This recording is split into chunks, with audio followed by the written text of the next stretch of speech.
Welcome back to the study with Suraj YouTube channel. दोस्तों, स्वागत है आपका अपने YouTube channel study with Suraj में। दोस्तों, जैसा कि आप जानते हो, पब्लिक एडमिनिस्ट्रेशन इन इंडिया पर मैंने एक सीरीज़ चलाई थी जिसमें हम 2 यूनिट कंप्लीट कर चुके हैं और थर्ड यूनिट में 3 सेक्शन है, ए, बी एंड सी। हमने ए सेक्शन कंप्लीट कर लिया है और आज हम बी और सी सेक्शन जो है उसे कंप्लीट करेंगे और इसी के साथ हमारा जो थर्ड यूनिट है वो ख़त्म हो जाएगी। देन पहले हम जान चुके हैं कि बजट का कॉन्सेप्ट क्या है ई सेक्शन में, and budget cycle in India की भारत में किस तरीके से बजट बनाया जाता है और किस तरीके से इंट्रोड्यूस किया जाता है, कौन इम्प्लीमेंट करता है, कैसे इम्प्लीमेंट किया जाता है, वो हमने जाना बजट के बारे में। आज हम बजट के टाइप्स के बारे में जानेंगे, जैसे लाइन बजटिंग क्या होती है, परफॉर्मेंस प्लानिंग बजटिंग क्या होती है, जीरो बेस्ड बजटिंग क्या होती है, एंड देन सेक्शन 3 जो होगा उसमें जानेंगे रोल ऑफ फाइनेंस मिनिस्ट्री की, बजट को इंट्रोड्यूस करने में, इम्प्लीमेंट करने में फाइनेंस मिनिस्ट्री का क्या रोल है। सो स्ट्रक्चर कुछ इस तरीके से रहेगा। पहले हम जानेंगे कि बजट क्या है, देन बजटिंग के बारे में जानेंगे, फिर वेरियस जो अप्रोचेस है बजट की उसके बारे में जानेंगे, टाइप्स के बारे में जानेंगे कि बजट के कितने टाइप्स होते हैं, जैसे कि budget cycle, budget preparation, enactment of the budget, execution of budget, audit etcetera, and then conclusion पर आ जाएंगे। ओके, फिर आपको कुछ क्वेश्चन दिए गए होंगे जो आपकी प्रोग्रेस चेक करने के लिए होंगे। So what is budget? So budget क्या है? As we are a social person and try to live a stable life, budget और budgeting can be understood as an inseparable part of our life. So जैसे कि हम social person हैं, सामाजिक प्राणी हैं, तो हम अपने जीवन को एकदम स्थिर रूप से जीने की कोशिश करते हैं। स्थिर मतलब कि हमें सब कुछ मिल जाए, अर्थात जो हमारी ज़रूरतों की चीज़ें हैं वो मिल जाए। और बजट और बजटिंग जो है उसे हमारे जीवन का एक रूप या फिर एक अभिन्न अंग माना जाता है। क्यों? क्योंकि बजट कहीं ना कहीं एक व्यक्ति की काम नागरिक के जीवन में बहुत इंपॉर्टेंट रोल प्ले करता है। Budgeting is a common activity, in some extent everyone use it. So budget देखिएगा एक कॉमन एक्टिविटी है जो हम पहले ही पढ़ चुके हैं कि इसे आम व्यक्ति से लेकर के खास व्यक्ति तक यूज़ करता है। आम से खास किस तरीके से? अब आपकी अगर फैमिली है, एक छोटी सी फैमिली का भी मंथली बजट बनता है कि महीने का खर्च किस तरीके से होगा, आटा कितना किलो लाना है, दाल कितना किलो लानी है, एंड तेल वगैरह कितने किलो लानी है, और जो बचेगा उसको कहाँ पर सेव करना है। सो ये नॉर्मली एक बजट है।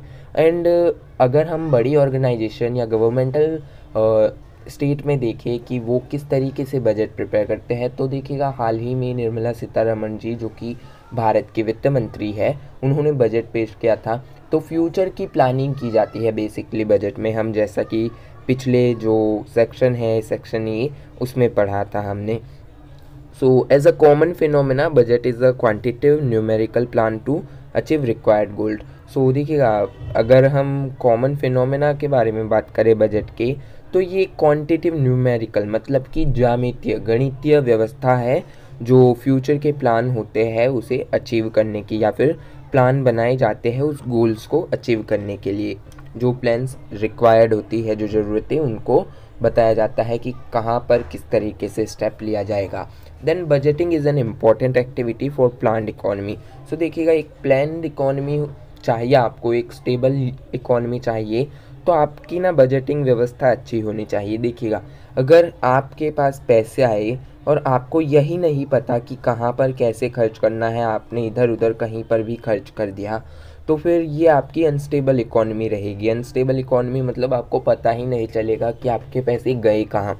लेकिन बजटिंग की सहायता से क्या होगा कि आपके पास पैसे होंगे, आप बजटिंग की सहायता से देखेंगे कि भाई मान लीजिएगा कि आपके पास 100 रुपये है, तो आप कहेंगे कि 10 रुपये का आटा लाना है। एक नॉर्मल एग्जांपल बता रहा हूँ, वैसे 10 का आटा तो आता तो नहीं है। सो 10 का आटा, 10 की दाल, 10 के चावल, एंड 10 का तेल एट्सेट्रा, एंड जो बचेगा फिर उसके बाद सेविंग करनी है इतने की। 50% यहाँ खर्च होगा, 50% सेविंग। यहाँ से क्या होगा, आपको आइडिया रहेगा, आप एक मैनेजमेंट करेंगे अपने पैसों का। Okay, so then there are 3 aspect of budget. So budget के 3 एस्पेक्ट्स है, जैसे कि फर्स्ट है अकाउंटेबिलिटी, की अकाउंटेबल कौन रहेगा बजट को संभालने के लिए। देन मैनेजमेंट, की मैनेज कौन करेगा बजट को। और economic determination. In the aspect of accountability and economic determination, it gives the direction of economy and expenses as it leads the uses of resources in more beneficial way. So देखिएगा, अगर हम accountability और economic determination के aspect को देखें तो यहाँ पर हमें ये दोनों ही डायरेक्ट करते हैं इकोनॉमी एंड एक्सपेंसेस के लिए. ये हमें रिसोर्सेज को बहुत ही बेनिफिशियल रूप से यूज़ करने का तरीका बताते हैं कि अगर हमारे पास लाइक रिसोर्सेस है तो उसे कहाँ कैसे क्यों यूज़ करना है. अब देखिएगा, भारत में जम्मू कश्मीर में हमें लिथियम का भंडार मिला है. अब लिथियम कहाँ पर यूज़ किया जाता है? लिथियम जो आजकल आपके मोबाइल में बैटरीज आती है उसको बनाने में यूज़ किया जाता है, और जो ईवी है इलेक्ट्रॉनिक व्हीकल उसमें यूज़ किया जाता है लिथियम को.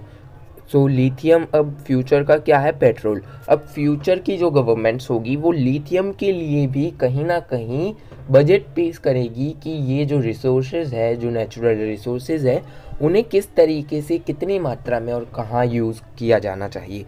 तो ये यहाँ पर इस तरीके से डिटरमाइन करता है, डिटर्मिनेशन एंड इकोनॉमिक अकाउंटेबिलिटी रखता है कि कौन कहाँ कैसे किस तरीके से यूज़ किया जाएगा कि एक व्यक्ति को या ऑर्गेनाइजेशन को या गवर्नमेंट को उसका फ़ायदा मिल सके, ज़्यादा से ज़्यादा फ़ायदा मिल सके और कम से कम नुकसान या हानि हो लोगों की. क्योंकि देखिए, अगर लिथियम को हम अगर निकालेंगे ज़मीन से तो कहीं ना कहीं माइनिंग होगी, और माइनिंग से प्रदूषण होगा, और प्रदूषण से वातावरण खराब होगा.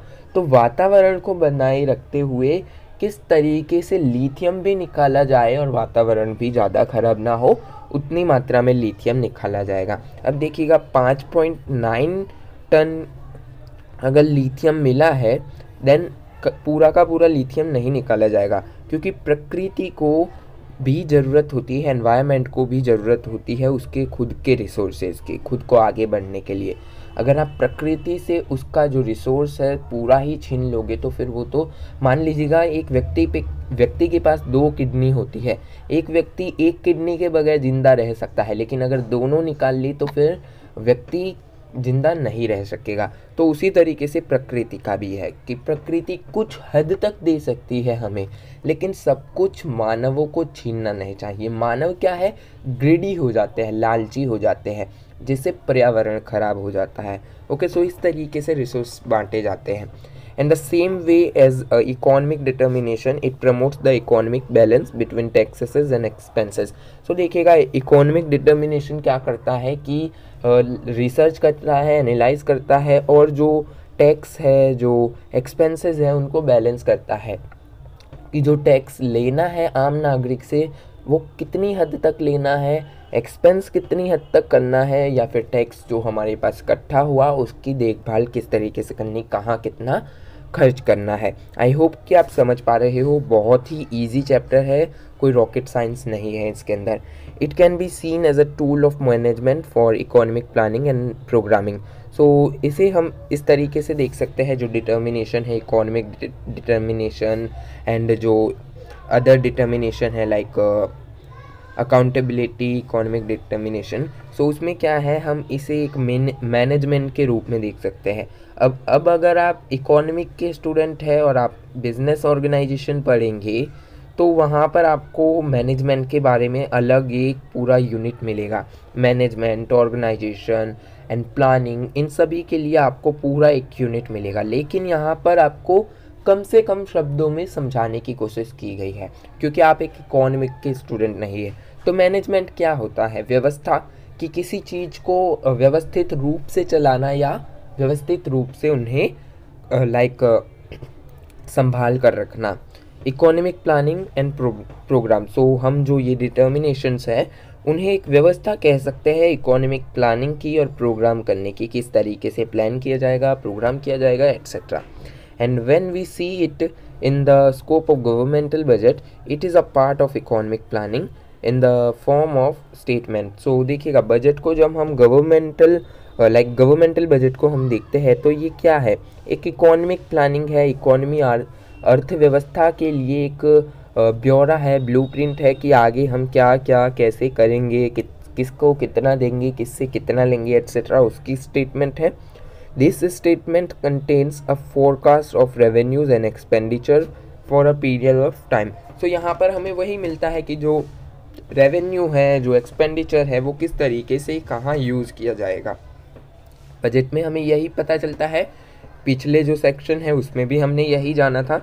सो in this sense we can see that budget has some important components and features like its quantitative nature, economic plan for future expenditure, and its time components. That means it is made for a fixed time period. So देखिएगा, इसकी सहायता से हम budget को देख सकते हैं कि बजट के अंदर बहुत सारे फ़ायदे हैं बजट के कारण।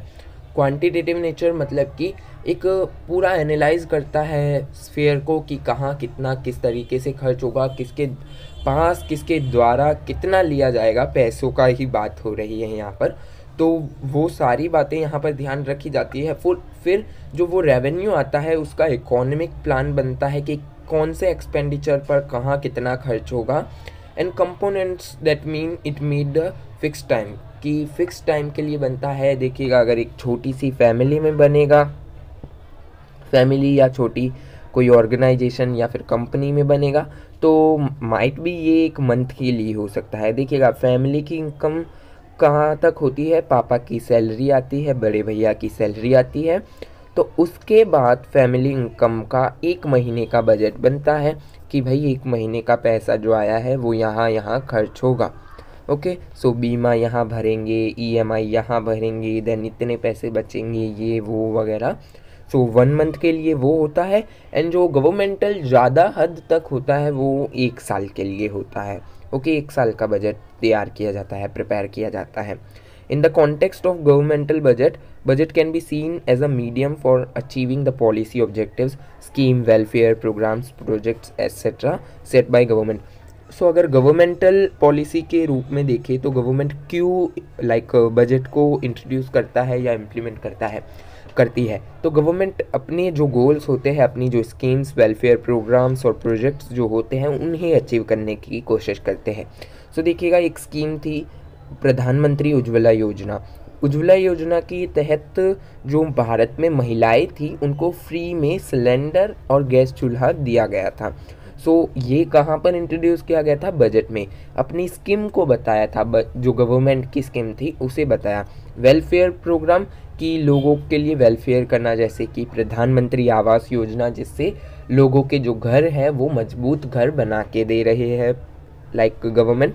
एंड जो प्रोजेक्ट्स होते हैं उनके, जैसे कि सेंट्रल विस्टा प्रोजेक्ट की वहाँ पर कितना खर्च होगा एट्सेट्रा, उसके लिए जो लिमिट सेट करती है गवर्नमेंट कि इतने पैसों में ये बनकर तैयार होना है इतने समय में, उसके लिए जो गवर्नमेंटल बजट है वो इम्पॉर्टेंट है। In the one hand, budget is a reflection of future goals, expenditure, and on the other hand, it is detailed allocation of proposed taxation and resources. So एक तरफ अगर देखें तो बजट एक ऐसी व्यवस्था है जिसके अंदर हम अपने जो फ्यूचर के एक्सपेंडिचर है, भविष्य काल के जो एक्सपेंडिचर है, उसकी रूपरेखा बनाते हैं कि कहाँ पर कितना खर्च किया जाएगा।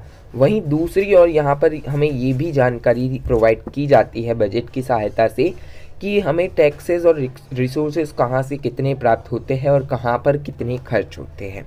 ओके, आई होप कि आप समझ पा रहे हैं। We can say that budget is the accountability of government to their citizens and as well as it's the future financial allocation of resources. So हम अंत में यहाँ पर ये कह सकते हैं कि बजट एक अकाउंटेबिलिटी है, बजट एक जिम्मेदारी है सरकार के ऊपर, जिससे वो अपने सिटीजन्स जो होते हैं उनकी फाइनेंशियल एलोकेशन, फ्यूचर के जो फाइनेंशियल एलोकेशन होते हैं, जो रिसोर्सेज होते हैं, उनका न्यूट्रली बंटवारा करता है, बराबर बंटवारा करता है, बिना किसी डिस्क्रिमिनेशन के सभी को बराबर यहाँ पर रिसोर्सेज एंड टैक्सेस को बांटता है। अब हम जानते हैं बजटिंग क्या है। सो बजटिंग क्या है? It is the instrument of economic management. So budget एक इंस्ट्रूमेंट है, एक साधन है इकोनॉमिक मैनेजमेंट का, अर्थव्यवस्था को व्यवस्थित रूप से चलाने का। It is a type of financial policy of respective organisation. So जहाँ पर बजट इंट्रोड्यूस किया जाता है उसकी फाइनेंशियल पॉलिसी जो होती है कि कहाँ कितना कैसे खर्च होगा, उसका एक टाइप है कि यहाँ पर इसके वजह से हमें पता चलता है कहाँ कितने एक्सपेंसेस करने हैं, हमें टैक्स में कहाँ कटौती करनी है etcetera. It can also understand as a tool of political management and it works for operational documentation of expense, time and dimension and aspect of expected result. सो देखिएगा इसे हम पॉलिटिकल मैनेजमेंट के रूप में भी देख सकते हैं क्योंकि ये कार्य करता है ऑपरेशनल डॉक्यूमेंटेशन एक्सपेंस के रूप में। सो यहाँ पर हमें डायमेंशंस और एस्पेक्ट देखने को मिलते हैं कि गवर्नमेंट के द्वारा जो किसी चीज़ के लिए लिमिट तय की जाती है तो उसके रिजल्ट देखे जाते हैं उस तय सीमा तक। जैसे कि अब गवर्नमेंट ने कहा था कि जो सेंट्रल विस्टा प्रोग्राम है वो 2022 एंड तक समाप्त हो जाएगा, लेकिन फिर क्या हुआ, कोरोना के कारण डिले हो गया। अब 2023 का बताया गया है। वैसे तो एंड तो हो ही चुका है सेंट्रल विस्टा प्रोजेक्ट का, अब सिर्फ वहाँ पर उद्घाटन इनॉग्रेशन करना बाकी है। सेंट्रल विस्टा जो प्रोजेक्ट था गवर्नमेंट ऑफ इंडिया का वो कंप्लीट हो चुका है। And then in the sense of common phenomena budgeting is the process और act of preparing a budget. So देखिएगा बजटिंग एक प्रोसेस है, एक कॉमन फिनोमेना है जिसके कारण बजट प्रिपेयर किया जाता है। It is a process of selection of medium and ends. So देखिएगा यहाँ पर क्या है कि एक प्रोसेस है, एक हमारे एक्सपेंडिचर को किस तरीके से, किसके माध्यम से और किसके द्वारा चलाया जाएगा आगे, उसका एक प्रोसेस है सिलेक्ट करने का कि मीडियम और एंड्स क्या रहेंगे। In one part it is an informative documentation for resource allocation and in the second part it is the process of gathering right and relevant information। so देखिएगा एक हाथ तो अगर इसे देखें तो ये एक इंफॉर्मेशन से भरा हुआ डॉक्यूमेंट है जिसके अंदर हमें रिसोर्स एलोकेशन के बारे में पता चलता है कि कहाँ से कितना आता है रिसोर्सेज और कहाँ कितना जाता है। देन सेकंड पार्ट में देखें तो ये एक प्रोसेस है जहाँ पर हम राइट और रेलेवेंट जो इन्फॉर्मेशन है वो ले सकते हैं, प्राप्त कर सकते हैं। This is the informative documentation as it gives the information for consumption, investment and transfer with the identification of sector. So यहाँ पर हमें इंफॉर्मेशन मिलता है तो इसे इंफॉर्मेटिव डॉक्यूमेंटेशन भी कहा जाता है बजटिंग को। क्यों? क्योंकि यहाँ पर हमें कंजप्शन के बारे में पता चलता है कि कहाँ कितनी कंजप्शन हो रही है, यूज़ कहाँ पर कितना हो रहा है किसी भी रिसोर्सेज का, इन्वेस्टमेंट कहाँ पर कितनी हो रही है, ट्रांसफ़र क्या हो रहा है, किसी कंपनी को किसी सेक्टर में ट्रांसफ़र किया गया एक्सेट्रा, वो उसके बारे में जानकारी मिलती है। This information helps to allocate the resources, कि जो रिसोर्सेज होते हैं उसे एलोकेट किया जाता है, सभी को ज़रूरत के हिसाब से जो संसाधन होते हैं वो दिए जाते हैं। On the other side it gathered the data for the same. So ये जो रिसोर्स एलोकेशन है उसका डेटा भी कहीं ना कहीं ये गैदर करता है, कलेक्ट करता है। In the context of public governmental budgeting involves in. So अगर हम पब्लिक या गवर्नमेंटल बजटिंग देखिए उसमें ये कुछ पॉइंट्स है जो इन्वॉल्व किए जाते हैं। Political exercise that is analysed the government expenses. So यहाँ पर हमें गवर्नमेंट के जो एक्सपेंसेस है उसके बारे में पता चलता है, एनालाइज कर सकते हैं गवर्नमेंट के एक्सपेंसेस को। द डिस्ट्रीब्यूशन ऑफ फाइनेंशियल और economic resources between private and public sector, की जो फाइनेंशियल और इकोनॉमिक जो रिसोर्सेज है उसका डिस्ट्रीब्यूशन किया जाता है, बांटा जाता है प्राइवेट निजी क्षेत्र में और पब्लिक क्षेत्र में जो सेक्टर्स होते हैं उसमें। Budgeting examines how the organisations resource have been used in the past. Budget जो है वो रिसर्च करता है, एक्समाइन करता है कि जो किसी ऑर्गेनाइजेशन को जो रिसोर्सेज दिए गए थे उस ऑर्गेनाइजेशन ने उन रिसोर्सेज का किस तरीके से और कहाँ यूज़ किया है। Analysing what has been used in the past, कि पास्ट में क्या यूज़ किया जाता था। अब देखिएगा पास्ट में अगर हम अभी जैसे कि लिथियम की बात कर रहे थे कि अब हम लिथियम से बनी हुई बैटरीज यूज़ करते हैं, तो इससे पहले हम कौन सी बैटरी यूज़ करते थे? इससे पहले हम किसी दूसरी तरीके की बैटरी यूज़ किया करते थे। तो गवर्नमेंट उसको एनालाइज करेगा कि उस पास्ट की जो बैटरियाँ बनती थी उसके अंदर कितना खर्चा आता था, कितना चलती थी। तो देखिएगा ये जो लिथियम वाली बैटरी है जल्दी चार्ज हो जाती है, लंबे समय तक चलती है, ख़राब नहीं होती जल्दी। इसकी कमी ये है, इसके फ़ायदे बहुत सारे हैं लेकिन कमी ये है कि ओवर हीटिंग के कारण क्या है, इसमें ब्लास्ट होने का खतरा रहता है। एक ये कमी है। सो देखिएगा, और माइनिंग करते वक्त प्रदूषण ज़्यादा होता है इसके कारण। सो ये जो 2 खतरे हैं वो मेजर खतरे हैं, बाकी और भी है छोटे छोटे, लेकिन मेजर यही है। सो देखिएगा, ये एनालाइज करती है कि पास्ट में कैसा था और अब किस तरीके से उसे सुधारा जा सकता है या किस तरीके से इसमें ट्रांसफॉर्मेशन किया जा सकता है, बदलाव। Analysing what has been accomplished and at what cost and charting a course for the future by allocating resources for the coming budget period। सो देखिए क्या एनालाइज किया जाता है कि कितनी कॉस्ट में क्या मिला था और कैसे मिला था एट्सेट्रा, एंड देन फिर उसे किस तरीके से कम कॉस्ट में एलोकेट किया जाए रिसोर्सेज को बजट की सहायता से। Assigning responsibility to units for achieving the determined result. So देखिएगा, यूनिट्स होती है, यूनिट्स मतलब कि जो फाइनेंस मिनिस्ट्री है उसमें ही बहुत सारे डिपार्टमेंट होंगे, रेवेन्यू डिपार्टमेंट होगा एंड इनकम टैक्स डिपार्टमेंट होगा अलग, जो ईडी होगी, ये सारे कहीं ना कहीं आते हैं किसके अंदर, लाइक फाइनेंस मिनिस्ट्री के अंदर। और फाइनेंस मिनिस्ट्री इन सभी जो इंस्टीट्यूट लाइक डिपार्टमेंट्स हैं उनको कुछ ना कुछ रिस्पॉन्सिबिलिटी देगी, आरबीआई को, ये सारे डिपार्टमेंट आते तो उसके अंदर है। तो यहाँ पर जो रिस्पॉन्सिबिलिटी इन सभी डिपार्टमेंट्स को दी जाएगी, उन डिपार्टमेंट्स को कहा जाएगा कि ये रिज़ल्ट हमें चाहिए इस पर्टिकुलर डेट तक, तो वो अचीव करने की कोशिश किया जाएगा यहाँ पर। Regulating and controlling expenditure and accountability. So जो एक्सपेंडिचर है उससे कंट्रोल किया जाता है, अकाउंटेबिलिटी जिम्मेदारियाँ जिसे जहाँ सौंपी जाती है वो बजटिंग की सहायता से मैनेज की जाती है। Basically budget is related to accountability control. So अगर बेसिकली हम बात करें तो बजटिंग जो है रिलेटेड है अकाउंटेबिलिटी कंट्रोल, जिम्मेदारी व्यवस्था, अर्थात कि जिम्मेदार व्यक्ति जो है उसे अपने जो कर्तव्य है उसे पूरा करना होगा। Work description of administrative agencies, political process determining the social objective for certain time period and adoption of some commercial principle intended goals. So देखिएगा, यहाँ पर जो जिम्मेदारियों का बंटवारा किया जाता है, पॉलिटिकल प्रोसेस होता है, एडमिनिस्ट्रेटिव एजेंसीज होती है और कुछ कमर्शियल जो प्रिंसिपल्स होते हैं उन्हें भी अडेप्ट किया जाता है गोल्स को अचीव करने के लिए। एफिशिएंसी कंट्रोल अगर देखें तो प्रोडक्शन एफिशिएंसी की प्रोडक्शन ज़्यादा से ज़्यादा हो, डिस्ट्रीब्यूशन ऑफ फंक्शन के डिस्ट्रीब्यूशन किस तरीके से करना, अगर प्रोडक्शन ज़्यादा होगा तो डिस्ट्रीब्यूशन उसे सभी तक पहुंचाना भी तो है, ढेर करके थोड़ी रखना है। Centralisation and decentralisation and distribution of responsibility between public and private sector.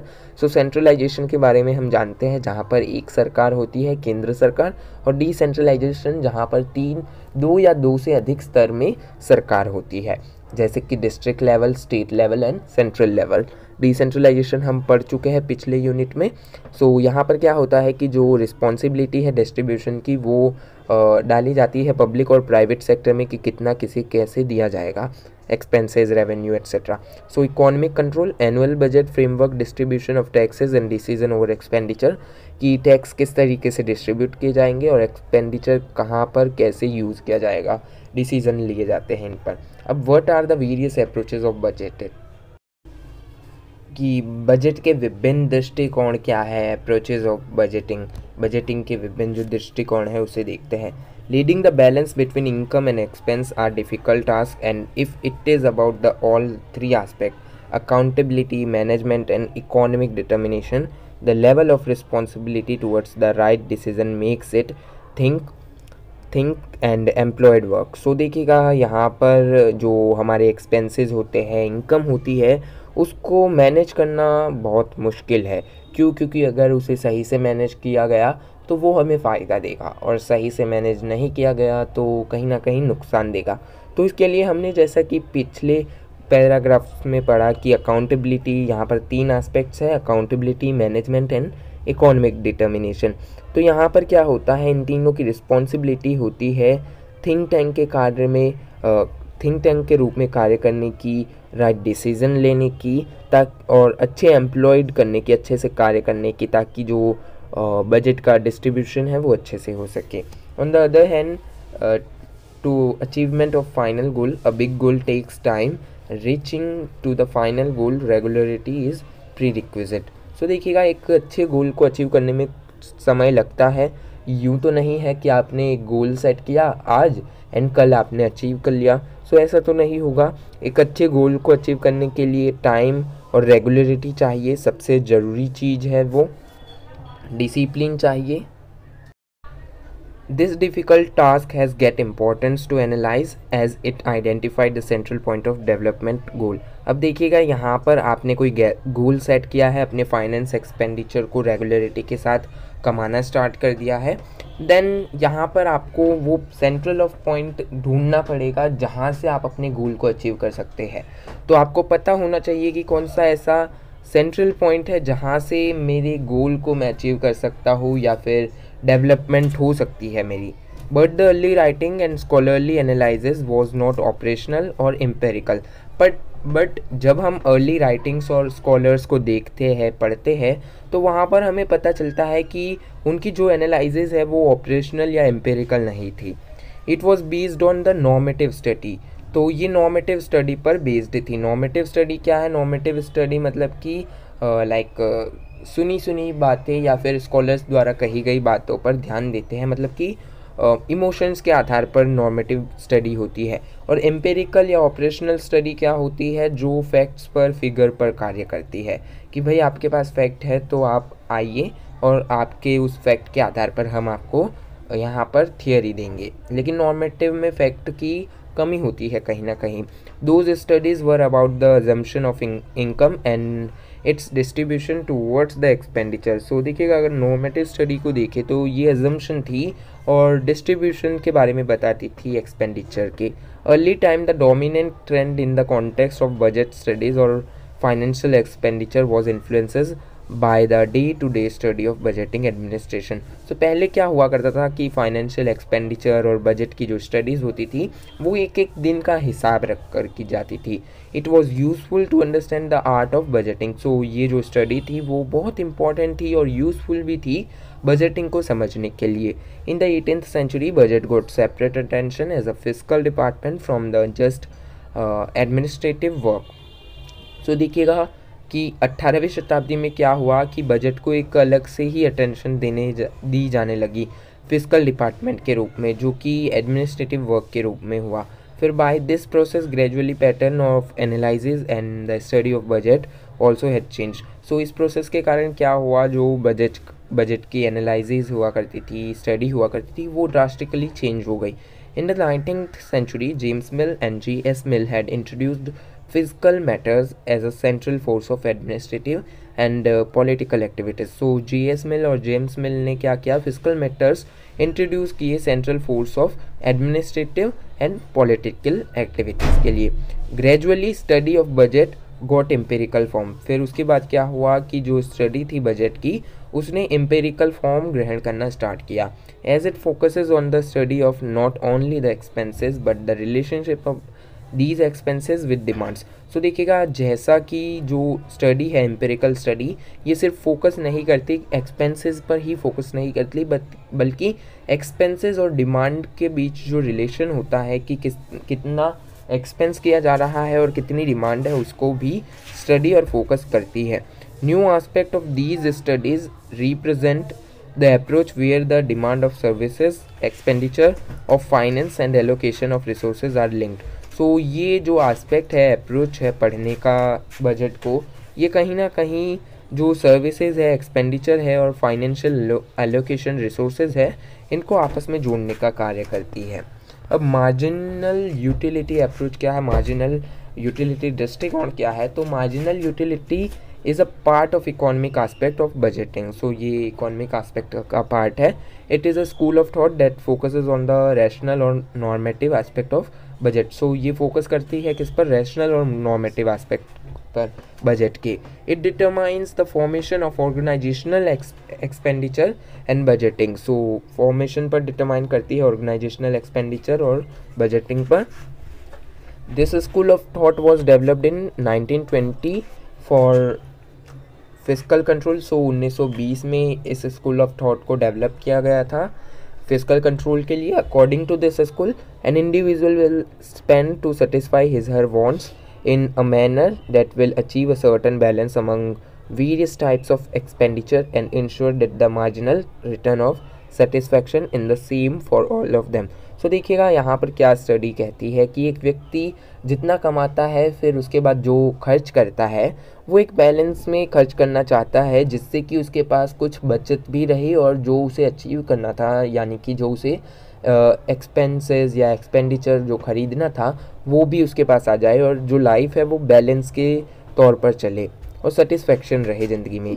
As Pigou explain, marginal utility is all about the balance between resources and different expenditure. So जैसा कि पी गो यहाँ पर एक्सप्लेन करते हैं, बताते हैं कि जो मार्जिनल यूटिलिटी है वो एक ऐसी धारणा है जो बैलेंस है, समन्वय है रिसोर्सेज और डिफरेंट एक्सपेंडिचर के रूप में। Balance between them indicates that resources should be distributed to various uses and try to satisfy everyone with marginal rate। सो देखिएगा ये कहते हैं कि जो रिसोर्सेज है वो सभी को बराबर बांटने चाहिए यूजेज और ट्राई के लिए, एंड सभी को सेटिस्फाई करना चाहिए मार्जिनल रेट्स पर। As every human being try to balance between their satisfaction of need and their income, just like government should do the same. So जैसे हर व्यक्ति अपने जो इनकम है उसे और जो उनकी ज़रूरतें हैं उनको बैलेंस करने की कोशिश करता है, वैसे ही गवर्नमेंट को भी करना चाहिए। अब एक व्यक्ति किस तरीके से अपने जो खर्चों को बैलेंस करता है, मान लीजिएगा कि एक व्यक्ति है 10,000 रुपीज़ उसकी सैलरी है।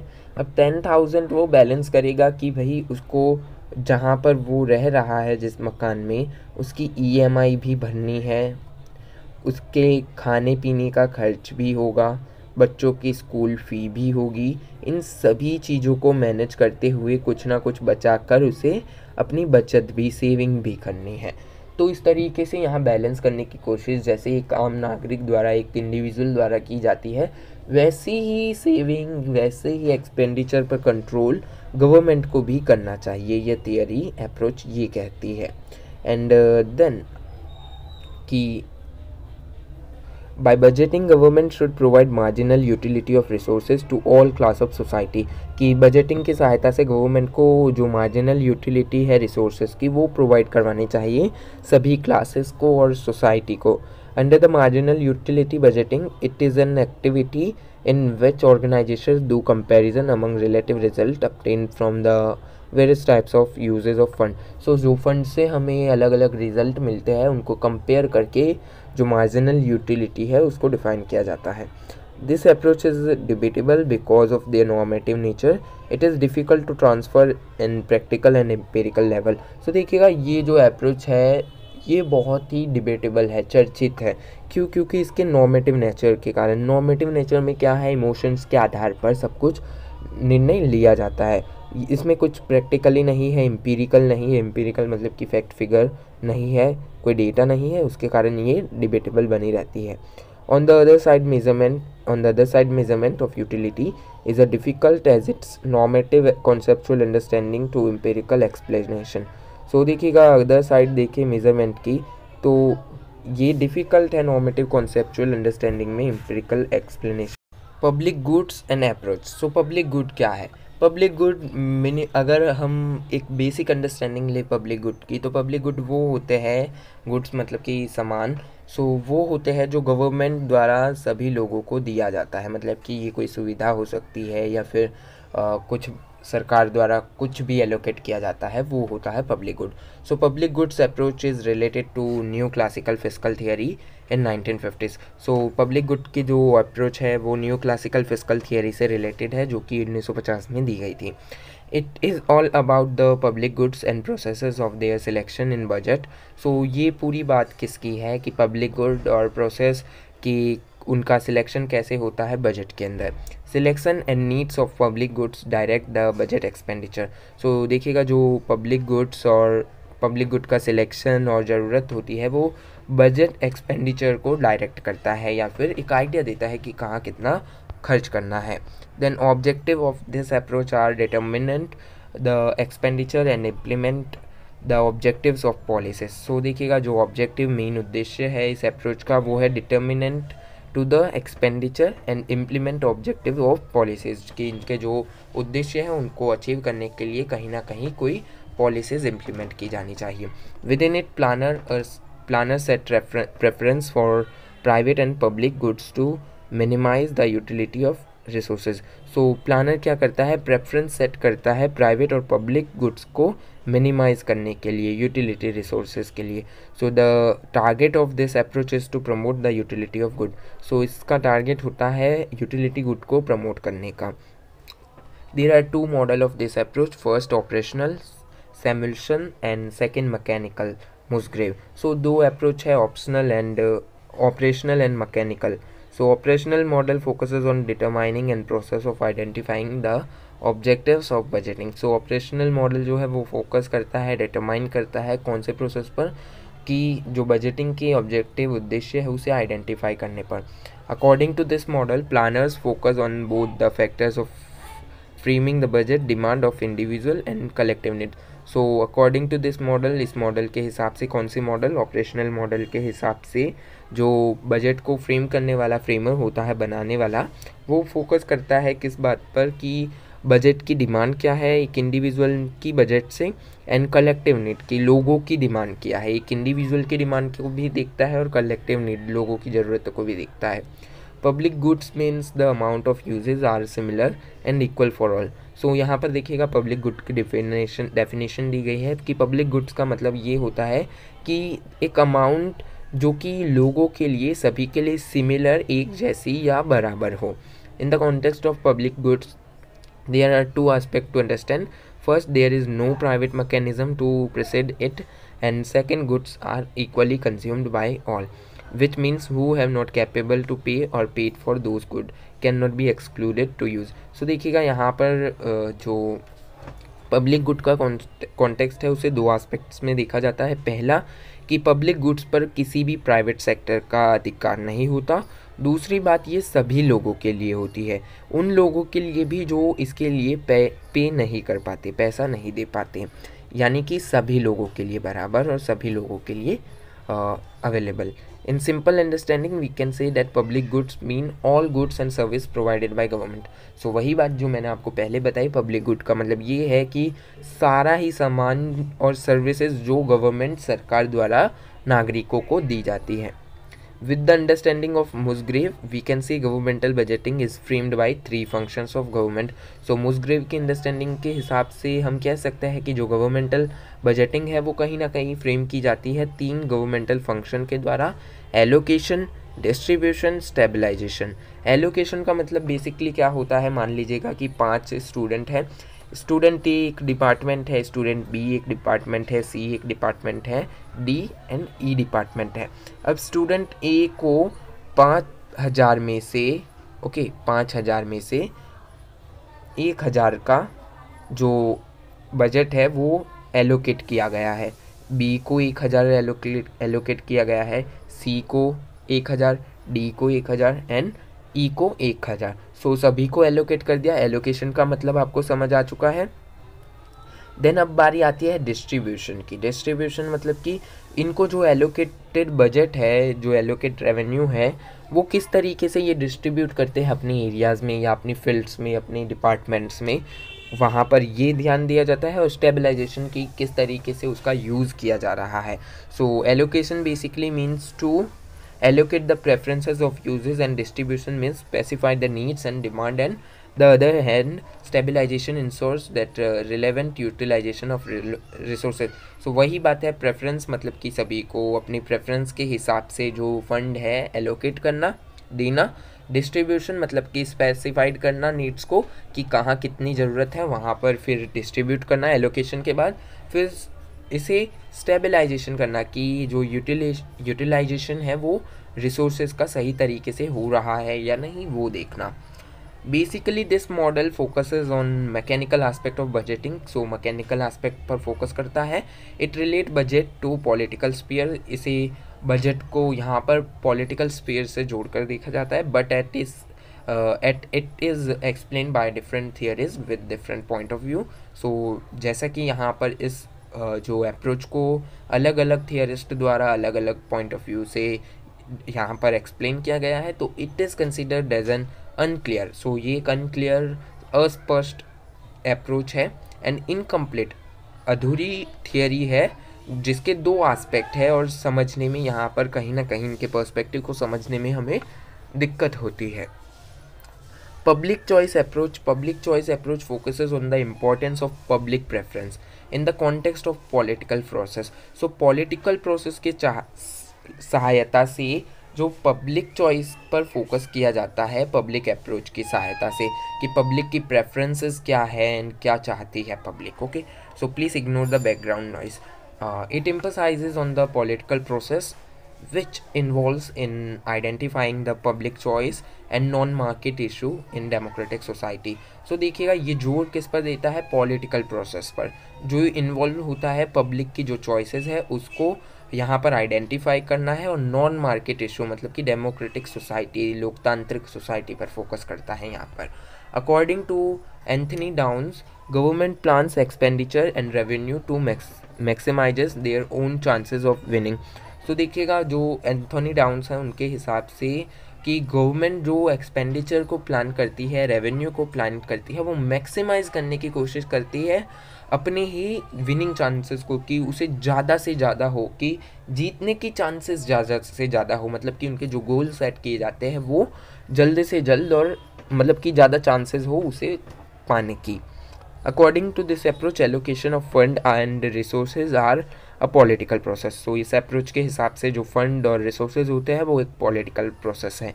The analysis of budget proposal is based on what voters want, not on the calculation of gain and loss.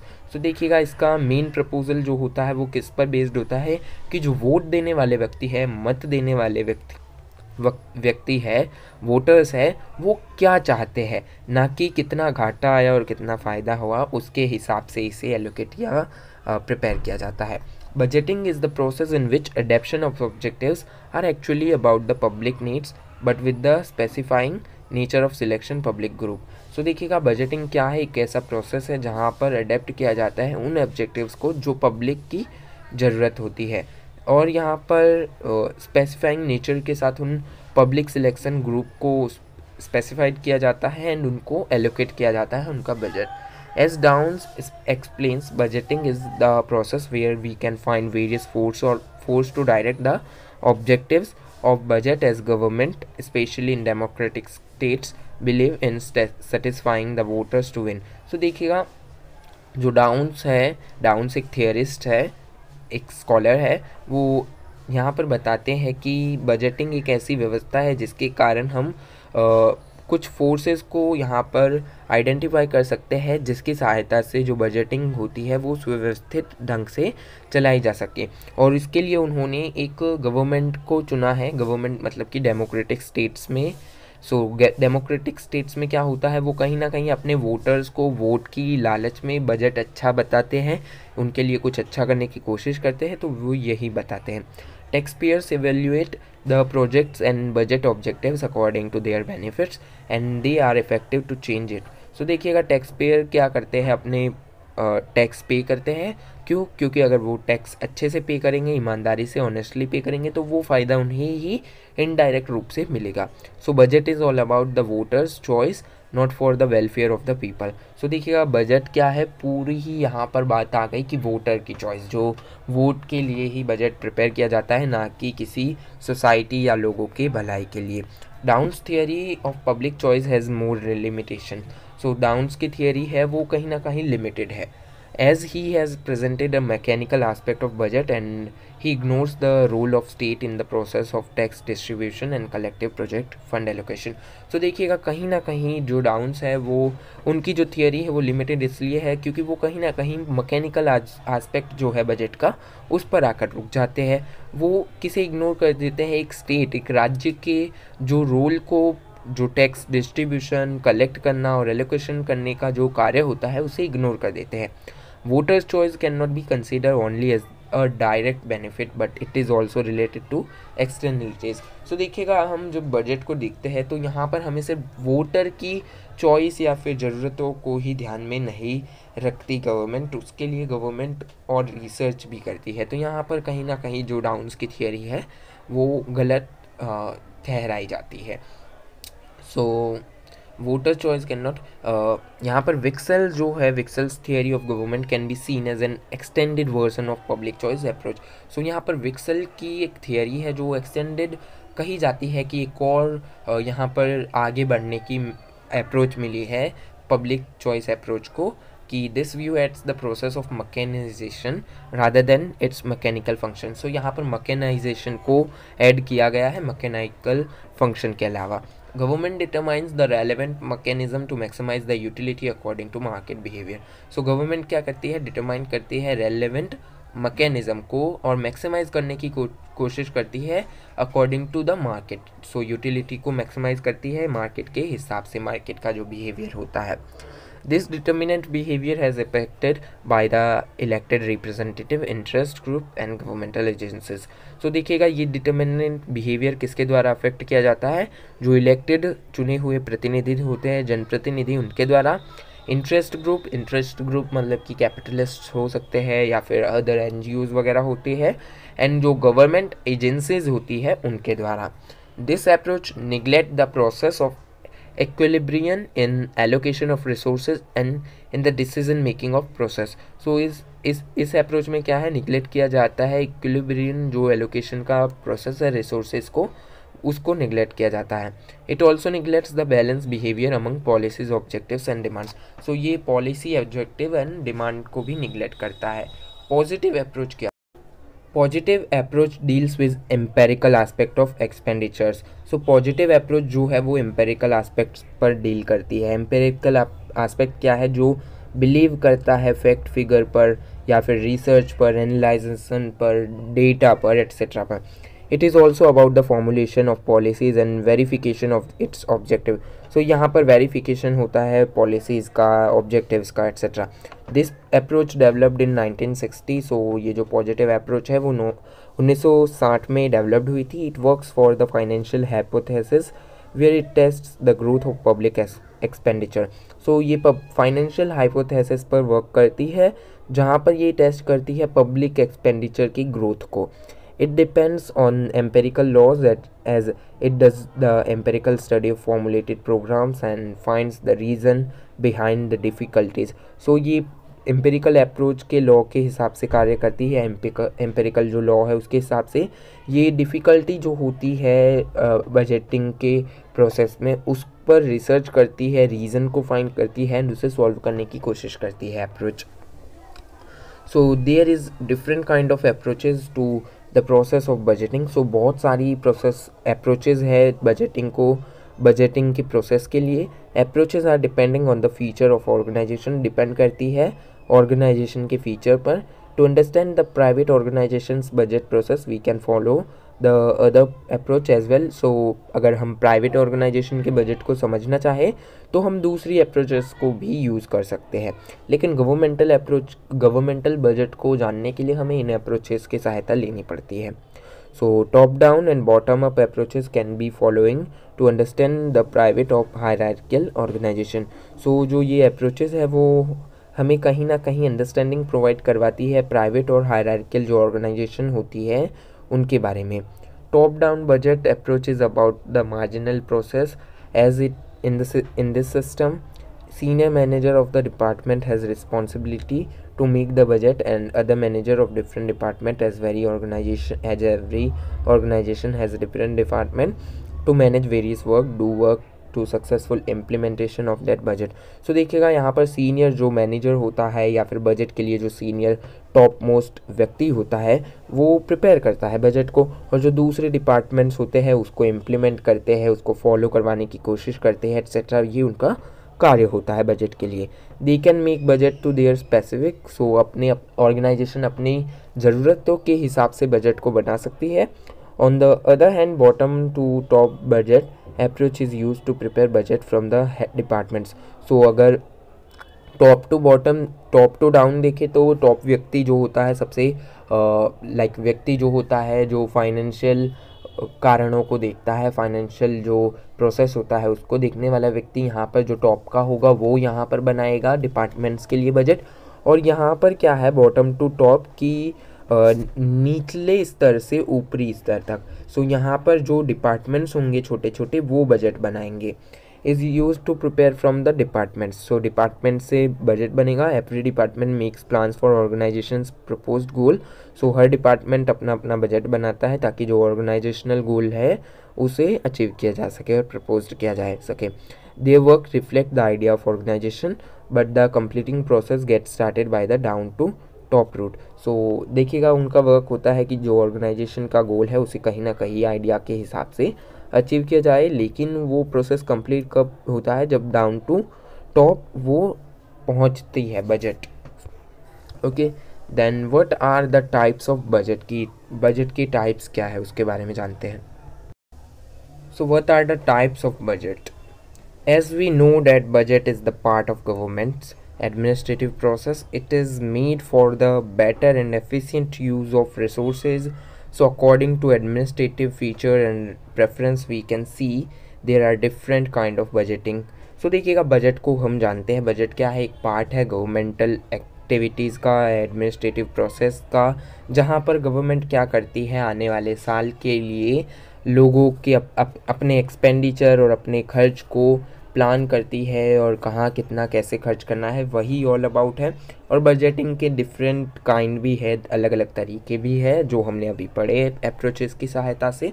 In this difference can be seen about the structural aspect, preferential factor and manner of implementation. So कुछ अलग जो budgeting के तरीके हैं उनको जानते हैं। अब परफॉर्मेंस बजटिंग क्या होती है। So it is the traditional budget system. ये एक ट्रेडिशनल बजट सिस्टम है। It is about activities, functions and programmes and projects of government. So ये एक्टिविटी, फंक्शन, प्रोग्राम और प्रोजेक्ट्स के हिसाब से चलते हैं, गवर्नमेंट का क्या प्रोजेक्ट रहेगा etcetera. Basically it's outcome oriented, कि ये आउटकम ओरिएंटेड है कि जब इसका आउटकम आएगा उसके बाद आगे की रूपरेखा नीति निर्धारण किया जाएगा। It focuses on the outcome of service and specific use of resources under the fix time period.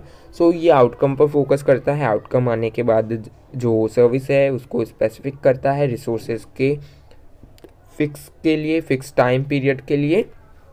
जैसे कि 1 साल का है तो 1 साल का पीरियड रहेगा कि इस रिसोर्स को 1 साल तक कैसे चलाया जाए। But it is also about the allocation as it has some features of programme budgeting. So इसकी ये एक और टाइप है जिसकी सहायता से एलोकेशन की जा सकती है, जैसा कि इसके अंदर फीचर है प्रोग्राम करने का बजटिंग को। So it is about evaluation and allocation of resources and services. So ये पूरी कथा किसकी है, एलोकेशन और रिसोर्सेज एंड सर्विसेज को इवेल्यूएशन की। Performance budgeting was brought up in response to 2 questions. So देखिएगा परफॉर्मेंस बजटिंग जो है उसको सामने लाया जाता है 2 क्वेश्चन के साथ। What should be the desirable quantity of expenditure for a government, कि डिज़ायरेबल क्वांटिटी एक्सपेंडिचर की क्या होनी चाहिए गवर्नमेंट के लिए। And second, and what should be the proportion of expenditure and government resources of gross national product, की जो proportion है एक्सपेंडिचर का गवर्नमेंट रिसोर्सेज में और ग्रोस नेशनल प्रोडक्ट जो होता है GNP जिसे कहते हैं, वो कितना होना चाहिए। एंड जो सेकंड क्वेश्चन है वो है how efficiently and effectively programmes can be executed with in limited time period, कि कितनी एफिशिएंटी के साथ ये वर्क करता है।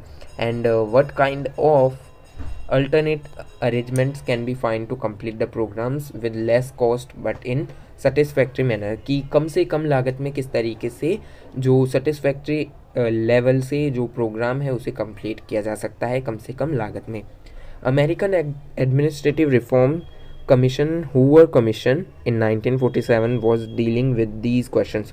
So American administrative reform commission, Hoover commission जिसे कहते हैं, 1947 में इन्हीं क्वेश्चन से सामना हुआ था और डील कर रही थी। It was exploring the alternative of contemporary federal system of governance. So वो एक्सप्लोर कर रही थी अल्टरनेटिव, किसका अल्टरनेटिव, जो फेडरल सिस्टम होता है गवर्नेंस का उसका। जब वो फेडरल सिस्टम आप जानते हैं, फेडरल सिस्टम मतलब कि संघवाद, 2 स्तर में जो गवर्नमेंट होती है स्टेट और सेंटर के स्तर पर, सो ये फेडरल सिस्टम कहलाता है। This commission recommended the performance budgeting as an alternative. So इस कमीशन ने रेकमेंड किया था परफॉर्मेंस बजटिंग एज अल्टरनेटिव, उसके बदले। With the recommendation they suggest 3 feature for that. उन्होंने 3 फीचर बताए रिकमेंडेशन में। क्लासिफिकेशन ऑफ गवर्नमेंट्स एक्सपेंडिचर, कि गवर्नमेंट का जितना भी एक्सपेंडिचर है उसे क्लासीफाई किया जाए। Measurement of performance, and measurement किया जाए परफॉर्मेंस को कि कैसी परफॉर्मेंस चल रही है। रिपोर्टिंग ऑफ आउटकम्स और परफॉर्मेंस ऑफ सर्विस, की जो आउटकम्स है परफॉर्मेंस है सर्विसेज की उसको रिपोर्ट किया जाए। These recommendation can be seen as features of performance budgeting. So ये जो रिकमेंडेशन थी उन्हें देखा जाता है उन फीचर्स के तौर पर जो परफॉर्मेंस बजटिंग के होते हैं। Scientific management is the main factor of performance budgeting, so as it is based on the factual analyse of outcomes. So scientific जो मैनेजमेंट है वो इम्पॉर्टेंट है परफॉर्मेंस बजटिंग के लिए। क्यों? क्योंकि ये factual data analyse and outcome पर निर्भर करता है। This budget system is more structured than any other. So ये स्ट्रक्चर्ड है अगर हम कंपेयर करें दूसरे सिस्टम के साथ। It describes programme in separate way. So programme को अलग अलग तरीके से यहाँ पर डिस्क्राइब किया जाता है इसके द्वारा। It requires classification of expenditure and work. So classification जो होता है रिक्वायर क्लासिफिकेशन और एक्सपेंडिचर होता है उसे यहाँ पर कहीं ना कहीं डिस्क्राइब करने की कोशिश की जाती है, बताने की कोशिश की जाती है। It depends on the way on the very advanced programming, advance programming पर डिपेंड करता है। It relates the programme to purpose of doing. So जो प्रोग्राम है कि इसका पर्पस क्या है इसको करने का, उस प्रोग्राम को उस पर रिलेट करता है। By this budget system we try to shift the focus on review of input to review of performance oriented programme. So इस पर्पज़ की सहायता से, इस प्रोग्राम की सहायता से हम क्या करते हैं, जो रिव्यू होता है वो करते हैं। हमारा फोकस जो होता है वो शिफ्ट होता है कहाँ से, जो बजट सिस्टम है उसके रिव्यू से, जो परफॉर्मेंस ओरिएंटेड प्रोग्राम है उसके रिव्यू पर। It also focuses on the cost analysis of work, की जो कॉस्ट आई थी उस वर्क की वो क्या है उस पर भी फोकस करता है। This budget system is difficult to execute as it requires high and many level of programming. So ये बहुत डिफ़िकल्ट है एक्सिक्यूट करने के लिए, लागू करने के लिए ये सिस्टम। क्यों? क्योंकि यहाँ पर हाई लेवल और high and many level of programming चाहिए यहाँ पर। Its focuses on cost oriented and separate analysis leads to difficulties of measurement of work and productivity. So यहाँ पर देखिएगा ये और इसकी जो कॉस्ट ओरिएंटेशन है, सेपरेट एनालिसिस है, वो डिफ़िकल्टीज़ की ओर ले जाती है मेजरमेंट में, जो कि प्रोडक्टिविटी नहीं आ पाती। So this budget system's ideal form is difficult to achieve but it is activity with decidable from the its programme budgeting. So देखिएगा इस प्रोग्राम जो ये अप्रोच है बजटिंग की वो डिफ़िकल्ट है अचीव करना, लेकिन ये एक अप्रोच है जो कि पढ़नी आवश्यक है और प्रोग्राम बजटिंग में डिज़ायरेबल एक्टिविटी मानी जाती है। Programme budget is the desirable form of structure performance budgeting. It has all the feature of performance budgeting but in the feasible manner. So देखिएगा प्रोग्राम बजट जो है वो डिज़ायरेबल फॉर्म है structure performance budgeting की, and इसके अंदर सारी ही जो परफॉर्मेंस है बजटिंग के वो है, लेकिन एक फेसिबल मैनर में, एक लिमिटेड मैनर में। It was introduced by same committee, Hoover commission द्वारा ही इसे भी इंट्रोड्यूस किया गया था 1955 में। Budget focuses on the classification of expenditure, government's work and analyse of cost. So ये कहते हैं कि बजट जो है वो फोकस करता है किस पर, एक्सपेंडिचर के क्लासिफिकेशन पर, गवर्नमेंट के वर्क पर, और जो एनालाइज आता है कॉस्ट कितनी हुई किस पर, उस पर। So basically this budget can be consider as a primary and essential step for performance budgeting. So ये एक इम्पॉर्टेंट स्टेप गिना जा सकता है परफॉर्मेंस बजटिंग के लिए। There are basically two difference can be find between performance and programme budgeting. So यहाँ पर दो अलग अलग डिफरेंस है जो हम देख सकते हैं परफॉर्मिंग एंड प्रोग्राम बजटिंग के बीच। First, performance budgeting is about management and controlling as it focuses on the analysis of the previous service and allocation. So देखिएगा परफॉर्मेंस बजटिंग जो है वो मैनेजमेंट कंट्रोलिंग है, ये फोकस करती है एनालिसिस पर जो प्रीवियस एलोकेशन या सर्विसेज होती है उस पर ऑन द अदर हैंड। और दूसरी ओर प्रोग्राम बजटिंग जो है वो फोकस करती है प्लानिंग पर और इसकी एनालाइजिंग होती है फॉरवर्ड ओरिएंटेड, कि आगे जो होगा वो देखा जाएगा. It was emphasised to competing the claim. So claim को कंपेयर करने के लिए ये जोर देती है. Second, performance budgeting is to allocate the past outcomes for the future plans. Its main concern is to past allocation as is it justifies the reason of failure and success of planning.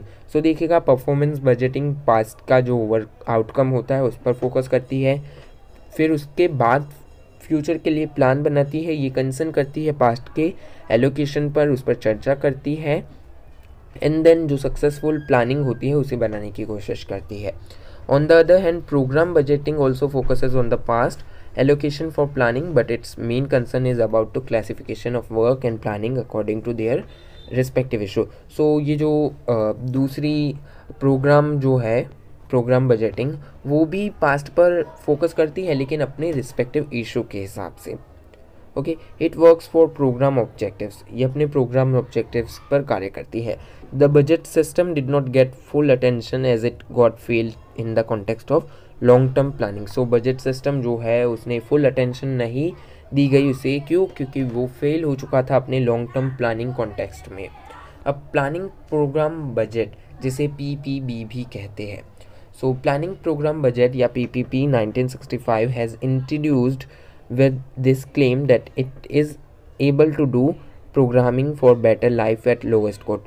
So PPB है जो है वो 1965 में introduce किया गया था और इसने क्लेम किया था कि ये प्रोग्रामिंग कर सकता है बेटर लाइफ के लिए कम से कम लागत में. It involves in specification of goals, plans and their formulation. So ये इन्वॉल्व होता है स्पेसिफिकेशन, गोल्स में, प्लानिंग में और उनके फॉर्मुलेशन में. It was similar with the old system in some extent as it also focuses on the analysis of past plan. So ये जो PPB है वो भी कहीं ना कहीं पास्ट का जो बजट सिस्टम था उससे मिलता जुलता है. क्यों? क्योंकि ये भी कहीं ना कहीं पास्ट एनालिसिस पर फोकस करता है. पास्ट एनालिसिस से आप परिचित हो कि पास्ट में जो एलोकेशन दिए गए, पास्ट में जो निर्णय लिए गए, उससे क्या आउटकम आया, उस पर फोकस करता है. But it was different in the context of approach. अगर हम अप्रोच के कॉन्टेक्स्ट में देखें तो ये अलग है. That is the pragmatic approach. ये एक पैराग्मेटिक अप्रोच है which was the base of this system. जो पैराग्मेटिक सिस्टम है वो PPB की बेस सिस्टम है. By this approach finding of alternatives according to specific work was the centre point of analysis. So यहाँ पर क्या है, यहाँ पर अल्टरनेटिव्स ढूंढे जाते हैं इस अप्रोच में या फिर इस सिस्टम में, PPB सिस्टम में. क्या अगर A काम कर सकता है तो क्या इसके अलावा B भी काम कर सकता है? सो B कर सकता है तो क्या C भी कर सकता है? तो ये अलग अलग अल्टरनेटिव्स को फाइंड करते हैं, ढूंढते हैं इस अप्रोच में. Within this American government has introduce 3 level. So इसके लिए 3 लेवल में इसे इंट्रोड्यूस किया गया है गवर्नमेंट, अमेरिकन गवर्नमेंट द्वारा. पॉलिसी मैनेजमेंट, रिसोर्स मैनेजमेंट और प्रोग्राम मैनेजमेंट. सो पॉलिसी मैनेजमेंट जैसा कि नाम से ही परिचित होता है कि पॉलिसीज़ को मैनेज किया जाता है यहाँ पर. It was about to identification of requirement, alternative of programme and the allocation of present resources and services. की जो मैनेजमेंट है, मतलब कि जो रिक्वायरमेंट है, अल्टरनेटिव प्रोग्राम्स है, एलोकेशन है प्रेजेंट रिसोर्सेज की, सर्विसेज की, उसको मैनेज करना है यहाँ पर. Resource management, on this level management of resources with the reference of old budget system is use. कि ओल्ड बजट सिस्टम जो है उसके हिसाब से यहाँ पर रिसोर्सेज का मैनेजमेंट किया जाता है. It establishes the strong structure for the budget and allocates the financial management. So यहाँ पर क्या होता है कि स्ट्रॉन्ग स्ट्रक्चर को इस्टेब्लिश करता है बजट के और एलोकेट करता है फाइनेंशियल मैनेजमेंट को. अब प्रोग्राम मैनेजमेंट क्या है? On this level analysing, reporting and evaluation of plan are the main concern. कि जो पास्ट के जितना भी डेटा है उसे एनालाइज करना, रिपोर्ट करना और कलेक्ट करना उस डेटा को, यही मेन पॉइंट होता है प्रोग्राम मैनेजमेंट का. These levels can be seen as features of planning, programming, budgeting system. So ये जो levels है उन्हें हम feature के रूप में देख सकते हैं PPB system के. These are very similar to traditional budget system. ये बिल्कुल बहुत हद तक मैच होते हैं ट्रेडिशनल बजट सिस्टम से. But the identification of needs and formulation of plan for objectives make it different. But जो आइडेंटिफिकेशन है इसकी ज़रूरत, फॉर्मुलेशन और जो अदर ऑब्जेक्टिव है वो कहीं ना कहीं डिफरेंट होते हैं। This budget has also complex issues और एज अदर हैव, इस बजट के अंदर भी बहुत सारे कॉम्प्लेक्स इशूज़ हैं जो दूसरे बजट सिस्टम्स में हैं। The orientation about the specification of objective becomes a difficult task when the programme is to be made for long term. So देखिएगा, अगर प्रोग्राम लंबे समय तक बनाना है तो ये जो प्रोग्राम है पीपीबी वो डिफ़िकल्टीज फेस कर जाता है। लाइन आइटम बजटिंग क्या है? Line item budgeting is the simplest kind of budget, सबसे ज़्यादा सिंपल बजटिंग सिस्टम है लाइन, LIB इसे अगर शॉर्ट फॉर्म दे तो। It is used for the small and short term budget. So इसे स्मॉल और शॉर्ट टर्म बजट के लिए यूज़ किया जाता है। छोटे छोटे जो बजट होते हैं या फिर कम समय के लिए जो बजट प्रिपेयर किए जाते हैं उनके लिए यूज़ किया जाता है। It advocates that there are different kind of income sources and different type of expenses। so ये कहता है कि यहाँ पर बहुत सारे इनकम के सोर्सेज हैं और अलग अलग एक्सपेंसेस के भी सोर्सेज हैं। Basically it allocates the cost, ये बेसिकली कॉस्ट को एलोकेट करता है। आपको कॉस्ट दे दी जाएगी, आप करिएगा एक्सपेंस, अपना एक्सपेंडिचर के हिसाब से खर्च कीजिएगा। It focuses on the reduction of cost to make planning more practical. ये फोकस करता है कि किस तरीके से कॉस्ट को रिडक्ट किया जाए, मतलब कि कम किया जाए, ताकि जो प्लानिंग है वो अच्छे से प्रैक्टिकल, मोर प्रैक्टिकल बन पाए। With the reduction of cost it works to control the expenditure on the one item to save the budget for other necessary item. So यहाँ पर देखिएगा, कॉस्ट को इसलिए कम करने की कोशिश करते हैं क्योंकि जो दूसरे आइटम पर एक्सपेंडिचर था, व्यय था, खर्च था, वो कम हो सके और जो दूसरी आइटम है उस पर खर्च किया जा सके। Okay, then in this budget system top authority has responsibility to control the all expenditure. So top authority जो होती है उस पर कंट्रोल होता है सारे ही एक्सपेंडिचर का, रिस्पॉन्सिबिलिटी भी उसी के पास भी होती है। This budget system is used by governments branches as it cannot be useful for whole government's expenditure। So देखिएगा, ये जो सिस्टम है वो गवर्नमेंट की ब्रांचेस के द्वारा यूज़ किया जाता है। ब्रांचेस मतलब कि डिपार्टमेंट्स के द्वारा, ना कि पूरी ही गवर्नमेंट के द्वारा, क्योंकि ये डिफ़िकल्ट रहेगा इसकी सहायता से। अब यहाँ पर जो जीरो बेस बजटिंग है उसको समझते हैं। So zero-based budgeting is useful for agriculture budgeting and was first introduced in the context of agriculture itself।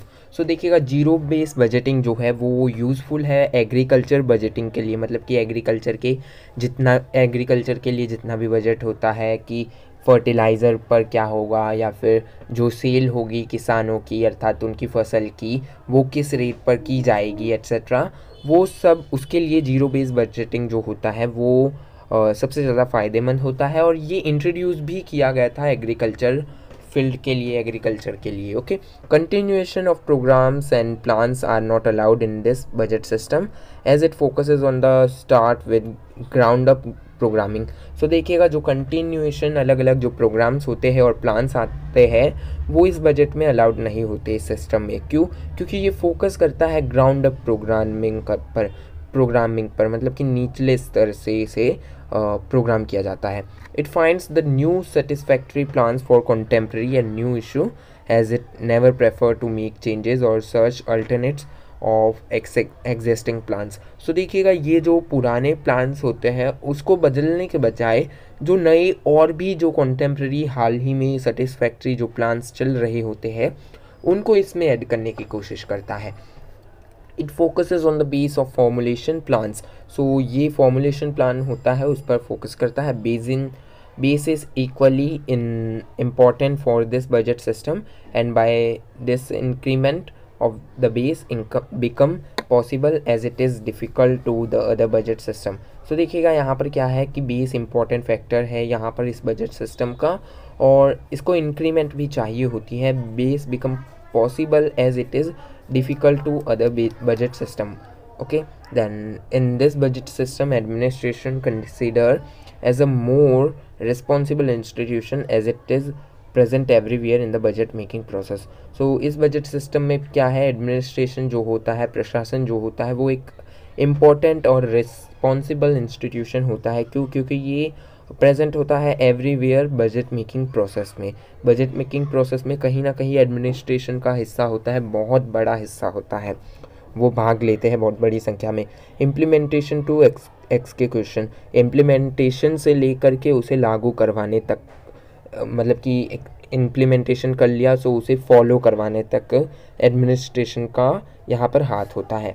Medium term budget and sunset budgeting are made by that budget system. So जो medium term budget है या sunset budgeting जो है कि sunset होने के बाद जो बजट इंट्रोड्यूस किया जाता है वो इसी की सहायता से बनाया जाता है। Implementation of zero based budgeting is less difficult in compared to other budget system। so ये बहुत easy है implement करने के लिए अगर हम दूसरे budget system से compare करें तो। this is not about the conceptual validation of the gold budget system and nor it requires new instrument or applications for making of budget but it is similar one with the controlled expenditure. So देखिएगा दूसरे budget के हिसाब से ये बहुत easy budget है, इसको बनाना भी इजी है, लेकिन इसका भी दूसरे बजट की तरह ही फोकस रहता है एक्सपेंडिचर्स को कंट्रोल करने के लिए। क्रिटिक्स सेज, जो इस बजट के खिलाफ है, क्रिटिक्स है, वो कहते हैं कि that is the type of institutionalisation of budget system as it does not give attention to the process of program or policy analysis। so जो क्रिटिक है वो कहते हैं कि बजट का इंस्टीट्यूशनलाइजेशन किया जा रहा है, क्योंकि ये जो सिस्टम है जीरो बजटिंग सिस्टम वो अटेंशन नहीं देता प्रोग्राम और पॉलिसी एनालिसिस को। सो attention towards base of budgeting give it marginal feature rigid behavior towards budget decisions। so according to the critics it is more administrative budget system and it can be used by government and for the other institutions it is less developing। so जो critic है वो कहते हैं कि ये बहुत कठोर है क्योंकि इसके अंदर बदलाव नहीं किए जा सकते, गवर्नमेंट और एडमिनिस्ट्रेटिव के हिसाब से ही चलते हैं, तो डेवलपमेंट जो है वो कम होता है, लेस डेवलपिंग बजट है ये। On the other hand it is believed that finding the essential and unnecessary expenditure is difficult task which is primary need of zero based budgeting। so देखिएगा यहाँ पर दूसरी और ये भी कहा जाता है, माना जाता है कि जो essential necessary expenditure है उसे ढूंढना एक बहुत डिफ़िकल्ट टास्क है, लेकिन जीरो बेस्ड बजट की सहायता से ये बहुत इजी बन जाता है, प्राइमरी नीड है जीरो बेस्ड बजट की। अब बजट साइकिल क्या है? बजट साइकिल हम पिछले जो सेक्शन है उसमें भी पढ़ चुके हैं कि बजट किस तरीके से इंट्रोड्यूस किया जाता है, और यहाँ पर दोबारा ये टॉपिक आया है। To provide timeline to executive and legislative processes the budgeting process is made in a circular manner, कि एक टाइमलाइन के भीतर बना देना चाहिए बजट। सो यहाँ पर एक टाइमलाइन को देखते हुए सर्कुलर मैनर में बजटिंग सिस्टम को, प्रोसेस को बनाया जाता है। In a responsible government the process of control approval of acceptance is very important, there are 4 following stages in this cycle. So देखिएगा अगर एक रिस्पॉन्सिबल गवर्नमेंट है तो उसको प्रोसेस और अप्रूवल एक्सेप्टेंस को अच्छे तरीके से इम्पोर्टेंस देनी चाहिए, और उसके लिए चार हिस्से होते हैं या 4 लेवल होते हैं, स्टेजेस होते हैं बजट साइकिल के। फर्स्ट है प्रेपरेशन, पहले प्रिपेयर किया जाता है budget. Expenditure estimates for the upcoming financial year, कि प्रिपेयर किया जाता है, एक्सपेंडिचर पर ध्यान दिया जाता है कि अपकमिंग जो फाइनेंशियल ईयर है उसके लिए किस तरीके से कहाँ कैसे यूज़ करना है। Received by parliament in the form of revenue act and appropriation act. Appropriation act और रेवेन्यू एक्ट के बारे में पिछले सेक्शन में हम पढ़ चुके हैं कि इसे लाइक रिसिप्ट के तौर पर इंट्रोड्यूस किया जाता है पार्लियामेंट में, राज्यसभा और लोकसभा दोनों ही सदनों में, जहाँ पर ये एक रेवेन्यू एक्ट और एप्रोप्रिएशन एक्ट के रूप में आता है, फिर ये बिल बनता है राष्ट्रपति के हस्ताक्षर के बाद। Implementation of revenue act and appropriation acts, so इसको इम्प्लीमेंट अब कानून बन चुका है, तो अब इसे बारी आती है इम्प्लीमेंट करने की। पहले बनाया जाता है, फिर इंट्रोड्यूस किया जाता है, फिर इसे लागू किया जाता है। Then review and control of financial activity by audit on behalf of the parliament. So देखिएगा, फिर इम्प्लीमेंट करने के बाद रिव्यू किया जाता है कि कैसा चल रहा है हमारा बजट। मतलब कि अगर एक बच्चा जन्म लेता है तो बच्चे को पाला पोसा जाता है, बड़ा किया जाता है अच्छे, ताकि वो अच्छे संस्कार लेके एक अच्छा आदमी बन सके। तो उसी तरीके से यहाँ पर क्या है कि अगर बजट इंट्रोड्यूस किया जाता है तो उसको देखा जाता है कि कहाँ कमियाँ हैं, और अगर कमियाँ हैं तो उसके लिए स्पेशल एलोकेशन दी जाती है उन कमियों को दूर करने के लिए। और इसे कौन देखता है, रिव्यू कौन करता है फाइनेंशियल एक्टिविटीज़ को? Auditor general. ओके, सो देखिएगा ये एक पर्टिकुलर stages थे 4। at a particular point of time several cycles are in operation and they are overlapping। so अगर हम देखें तो इन 4 के अलावा भी और दूसरे स्टेजेस भी होते हैं जो एक दूसरे से कहीं ना कहीं जुड़े होते हैं। Different segment of the budget cycle have different operating period. So देखिएगा, जितनी डिफरेंट सेगमेंट होगी बजट साइकिल की उतने ही डिफरेंट ऑपरेटिंग पीरियड्स भी होंगे। Then budget preparation. अब बजट किस तरीके से प्रिपेयर किया जाता है वो हम पिछले यूनिट में देख चुके हैं, तो एक बार यहाँ पर पूरा पैराग्राफ एक साथ पढ़ूंगा एंड देन आपको एक्सप्लेन करने की कोशिश करूँगा। The budget formulation process in India beginning formally during September October. So यहाँ देखिएगा, सेप्टेम्बर अक्टूबर में ये स्टार्ट हो जाता है बजट को प्रिपेयर करना। 6 मंथ बिफोर, कि 6 महीने से पहले। इंट्रोड्यूस कब किया जाता है? मिड फरवरी में इंट्रोड्यूस किया जाता है। किसके द्वारा? फाइनेंस मिनिस्ट्री द्वारा। इसे प्रिपेयर करने में कौन कौन से डिपार्टमेंट्स होते हैं?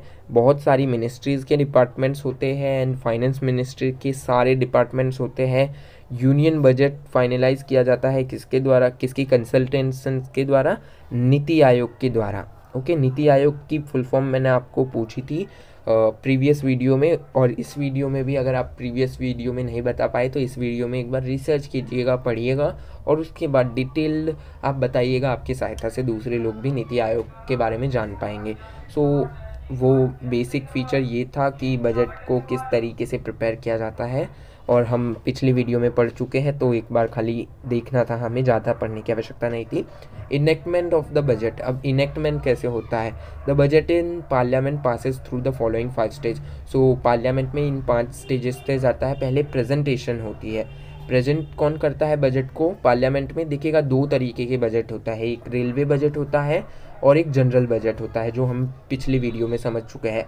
रेलवे बजट जो होता है वो रेलवे मिनिस्टर द्वारा इंट्रोड्यूस किया जाता है, जो रेलवे मिनिस्टर होता है। और एक होता है जनरल बजट, जो कि प्रेजेंट किया जाता है किसके द्वारा?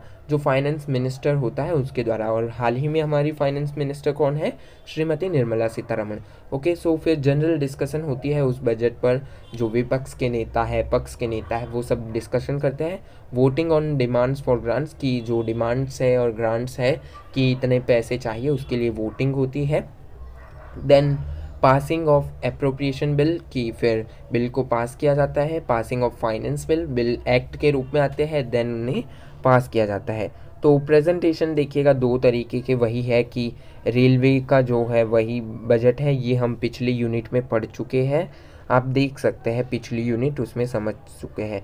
जनरल डिस्कशन के बारे में भी हम पढ़ चुके हैं कि पक्ष विपक्ष के लोग दोनों ही यहाँ पर बात करते हैं। ब्रिटिश ट्रेडिशन से लिया गया है ये, ब्रिटिश ट्रेडिशन और हेरिटेज का हिस्सा है। वही बात घुमा फिरा कर यहाँ पर सेम कॉपी पेस्ट है फर्स्ट वीडियो जो हमने पढ़ी उसका।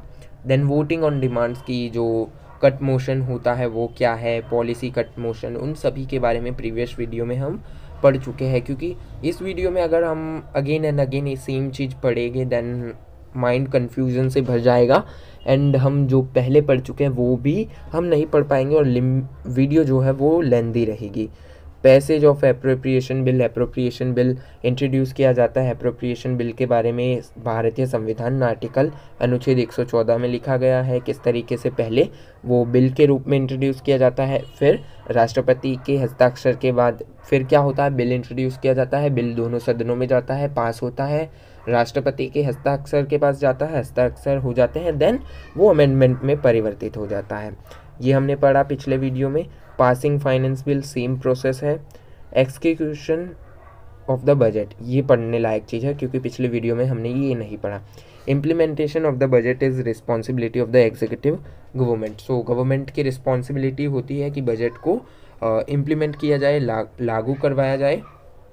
Then The process of implementation of the budget depends on the distribution and delegation of powers at various operating level. So इसे इम्प्लीमेंट करने के लिए देखिएगा अलग अलग जो पावर्स को डेलीगेशंस को डिस्ट्रीब्यूट किया जाता है अलग अलग डिपार्टमेंट्स में अलग अलग ऑफिसर्स को, उस पर निर्भर करता है इम्प्लीमेंट करने के लिए. As soon as the appropriation act is passed, जितना जल्दी अप्रोप्रिएशन एक्ट जो है वो पास हो जाता है, ministry of finance advises the spending ministries and department about their allocated fund. So finance ministry जो होती है वो जो मिनिस्ट्रीज़ को एडवाइस करना स्टार्ट कर देती है कि आपको जो फंड दिया गया है उसे अब इम्प्लीमेंट करना स्टार्ट कर दीजिएगा. जैसे कि रेलवे का तो अलग बजट होता है तो रेलवे को हटा दीजिएगा. जैसे कि एजुकेशन मिनिस्ट्री है और जो टूरिज़्म मिनिस्ट्री है, इनको जो अलग अलग फ़ंड दिया जाता है तो उनको अब इम्प्लीमेंट करने के लिए एडवाइस कर देती है कौन, फाइनेंस मिनिस्ट्री. ये भी हमने ज़्यादा हद तक तो पढ़ा ही था पीछे. So then the controlling officers of, फिर कंट्रोलिंग ऑफिसर्स इन जो इनको रेवेन्यू या फंड दिया गया होता है वो अपने ऑफिसर्स जो डिस्बर्सिंग ऑफिसर्स होते हैं उन्हें देते हैं एंड देन वो इम्प्लीमेंट करते हैं. ये सेम चीज़ है, हम पढ़ चुके हैं. देखिएगा इसके लिए क्या है कि एक लाइन यहाँ पर पीछे देख दीजिएगा. In short the financial system is made up for adjustment and following elements. So इन एलिमेंट्स के लिए होता है कि the controlling officer generally the head of ministry and department acts as the controlling officers. ये पढ़ा था हमने पिछली वीडियो में. A system of capable officers, फिर कैपेबल ऑफिसर्स होते हैं, सेम चीज़ पढ़ी है हमने पिछली वीडियो में. आप पिछली वीडियो देखिएगा, वो थोड़ी लेंदी है, वहाँ से आपको बेसिक आइडिया मिल जाएगा. अरेंजमेंट ऑफ पेमेंट अरेंज किया जाता है. इम्पेरेटिव डिस्ट्रीब्यूशन होता है. डिस्टर्बर्स ऑफिसर जो इसके लिए इम्पोर्टेंट होते हैं. ऑडिट के बारे में भी हम पढ़ चुके हैं पिछली वीडियो में, तो ज़्यादा कुछ यहाँ पर था नहीं कि controller of auditor general of India जो होता है वो ऑडिट को कंट्रोल करता है, रिव्यू करता है, डेटा को कलेक्ट करता है, रिसिप्ट को कलेक्ट करता है एंड देन फाइनेंस मिनिस्ट्री को वो एडवाइस करता है. सेम चीज़ है पिछली वीडियो में जो पढ़ी. Conclusion, according to above explanation, budget can be understood as a future stability and growth plan. So जैसा हमने पढ़ा कि बजट को हम फाइनल कंक्लूजन या निष्कर्ष पर हम इस तरीके से पहुंच सकते हैं कि बजट एक ऐसी व्यवस्था है जिसके कारण हम अपनी फ्यूचर स्टेबिलिटी, फ्यूचर को स्थिर कर सकते हैं और ग्रोथ के प्लान को बना सकते हैं. As at starting, it reflected the accountability of legislature towards the people. So starting में हमने पढ़ा कि ये एक जिम्मेदारी होती है legislature पर, अर्थात किस पर, संसद पर, कि अपने जो लोग हैं उनके लिए अपने अच्छे कार्य करें. After the development of understanding the concept, now it must be understood by the broader manner as now it reflects the future growth possibility and limitations or management of expenses for that growth. Every nation has its own pattern of budget implementation. So देखिएगा budget को हम समझ चुके हैं और हमने ये भी देखा कि अलग अलग स्टेट्स, अलग अलग कंट्री है, उनके अपने अलग अलग बजट को इम्प्लीमेंट करने के साधन है. Actually the feature and structure of budget depends on the nation's financial status. The developing countries have their own list of expenditure and different goal for developed countries. So देखिएगा features जो है अलग अलग हो सकते हैं अलग अलग कंट्रीज़ के. अगर डेवलप कंट्री का बोलिए तो उनके पास बहुत पैसा है, वो अपने एक्सपेंडिचर को अपने हिसाब से कंट्रोल करेंगे. एंड जो डेवलपिंग कंट्री है लाइक इंडिया जो फास्ट बहुत तेज़ गति से डेवलपिंग हो रही है, वो अपने हिसाब से अपने एक्सपेंडिचर को, गोल्स को अचीव करने की कोशिश करेंगे. On the other hand developed countries expenditure can be traced by their next achievement goal. So वो अपने हिसाब से, जो डेवलप्ड कंट्री है जैसे अमेरिका, वो अपने हिसाब से अपना जो गोल है उनको अचीव करने के लिए अपना बजट बनाएंगे. Various part of budget are also can be seen as there are gender budgeting, environment, rail etcetera. Budget pattern are in trend which are only the part of main budget. Just because of the extension of budget process it got separated to the main budget. So देखिएगा ये जो environment budget है and जो gender budgeting है, rail budget है, वो पहले क्या था, जो मेन बजट है उसका ही पार्ट हुआ करते थे. लेकिन अब इसके अंदर क्या है, एक्सटेंशन हो गया, तो एक्सटेंशन के कारण इसे सेपरेट अलग कर दिया गया मेन बजट से. But they all are made by pursuance of the main budget. But वो कहीं ना कहीं बनाए जाते हैं किसके द्वारा, मेन बजट के द्वारा, फाइनेंस मिनिस्ट्री के द्वारा. बाद में इसे सेपरेट कर दिया जाता है. So it can be considered as a pure financial activities and its part and partial part of every management. So हम इसे फाइनेंशियल एक्टिविटी का एक मेन पार्ट और कहीं ना कहीं आधा अधूरा पार्ट हर एक मैनेजमेंट या मिनिस्ट्री या फिर डिपार्टमेंट का मान सकते हैं। मान लीजिएगा कि अगर कोई मिनिस्ट्री है, ministry of defence, so ministry of defence को अपना कार्य करने के लिए फंड चाहिए और वो कौन देगा? बजट। बजट कहाँ से आएगा? फाइनेंस मिनिस्ट्री से। और जब तक डिफेंस मिनिस्ट्री को फंड नहीं मिलेगा तो उसका आधा अधूरा काम रुक जाएगा। आधा अधूरा मतलब कहीं ना कहीं ये रिफ्लेक्ट करता है सभी नेशनल ग्रोथ को। Okay, then thus we can say that there is a long procedure of budget formulation and enactment in India। सो देखिएगा, अगर बजट प्रोसीजर की बात करें इंडिया में तो ये एक लॉन्ग प्रोसीजर है बजट बनने से लेकर इसे इनेक्ट करने तक, लागू करने तक का।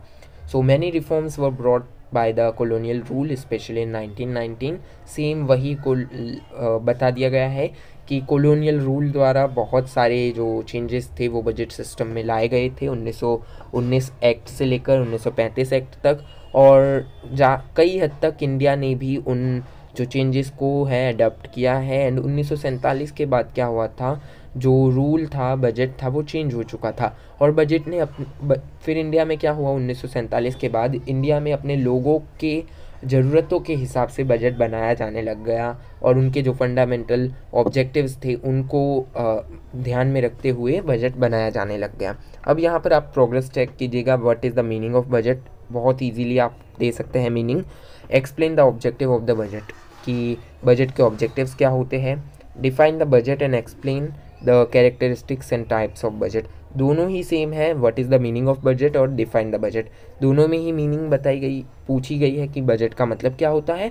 सेकंड क्वेश्चन में कुछ इस प्रकार पूछा गया है कि जो इसकी विशेषता है उसको एक्सप्लेन करिए और कितने टाइप का बजट होता है उसे एक्सप्लेन कीजिएगा। और इसमें ऑब्जेक्टिव्स पूछा गया है बजट का कि इंडिया में क्या उद्देश्य है बजट का, बस वही है। दोनों ही सेम क्वेश्चन है लगभग। Examine the various approaches of budgeting in India, जो अलग अलग अप्रोचेज है, दृष्टिकोण है बजट के, उसे एग्जामाइन कीजिए, उसे लिखिए। Critical examine of socio economic implications of the budget. So socio economic implication आपको जानना है तो वो आपको पिछले यूनिट में अच्छे से बेटर अंडरस्टैंडिंग मिल पाएंगी, तो आप पिछले यूनिट को देखिएगा, मैं आपको उसकी लिंक डिस्क्रिप्शन बॉक्स में दे दूँगा। सो थर्ड यूनिट हमारी कंप्लीट हो चुकी है। अब हम फोर्थ यूनिट कंप्लीट करने की ओर बढ़ेंगे। जल्द ही जल्द मैं वीडियो लाने की कोशिश करूँगा। तो आज के लिए इतना ही, मिलते हैं नेक्स्ट चैप्टर में। धन्यवाद।